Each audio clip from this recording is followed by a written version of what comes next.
So I was reading a book or an article about the difference between abdicating and delegating. And we saw huge differences in those two strategies. Abdicating being, here, you deal with this.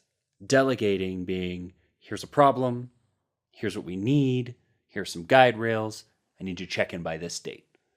So talk about how we went from abdicating to delegating and how it changed the culture of the company. I think that's a really important distinction. And I think that is a great point. I do feel like, yeah, in the beginning, we had areas of the business that were just completely, new to us.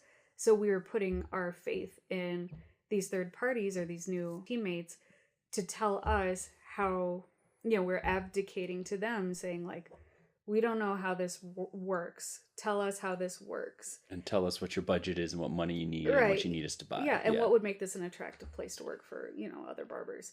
And over time, as we've gotten we've become more of a well-oiled machine, and as we been watching things play out, how we've had some employee turnover, how we've been part of industry associations where we're able to kind of compare benchmarks with other players in the game, things like that. We're like, oh, they said that 80% commission is normal and it should be more like 45 to 50, things like that, where we were given bad information or found that the information they gave us was not sustainable. And so that would be, I think, a big piece of advice that I would give to new business owners is that first year or two, like you're designing your business in a vacuum. You're picking out your inventory in a vacuum. You're laying out your operations in a vacuum. And in theory, this is how our business is going to run. But when you're actually running and it moves from being theoretical to a living, breathing thing, you're going to have to make some really painful changes. You might realize, ooh, we're giving out too much commission and this is not sustainable. Or we thought clients would pay $150 for jeans, and really in this neighborhood or based on the clientele we're attracting, they only want to pay $80 for jeans. So I think there are a lot of growing pains during that first month or so when you're putting your ideas into practice and then you're getting that feedback, whether it's direct feedback where I'm saying to you, I don't like this thing that your company is doing, or it's indirect feedback where it's like, hey, how come this area of the shop isn't making much money, but this area of the shop is making a lot of money? You have to have some difficult decisions and you need to keep pivoting and changing your approach until eventually, now that we're 3.5 years old, I think we've gotten through the majority of our growing pains. And I think we have a system and operations and things that are working really well. We have some tweaks here and there, like we're never perfect. We should always be striving and looking for ways to improve or streamline.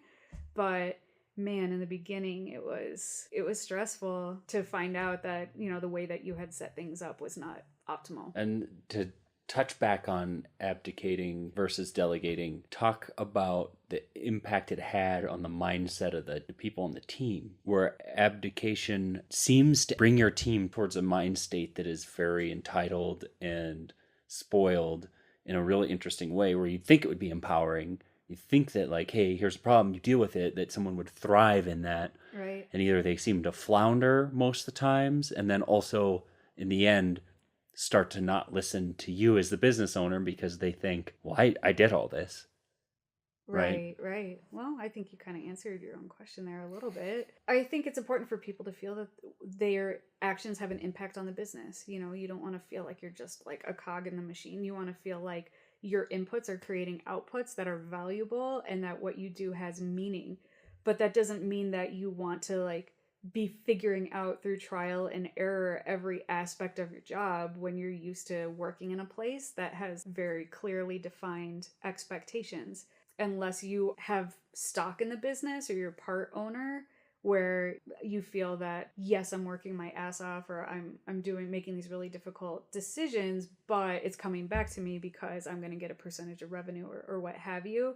But if you're expecting just employees to be doing that and they're not getting to really see a direct financial benefit to doing things outside of their usual scope of work, which is being behind a chair and cutting hair, I could see why they would start to all of a sudden, be building a grudge over time where it's like, well, why am I working so hard, or why am I making these big decisions? And there's no trickle down, or there's no direct benefit to me to be improving this business.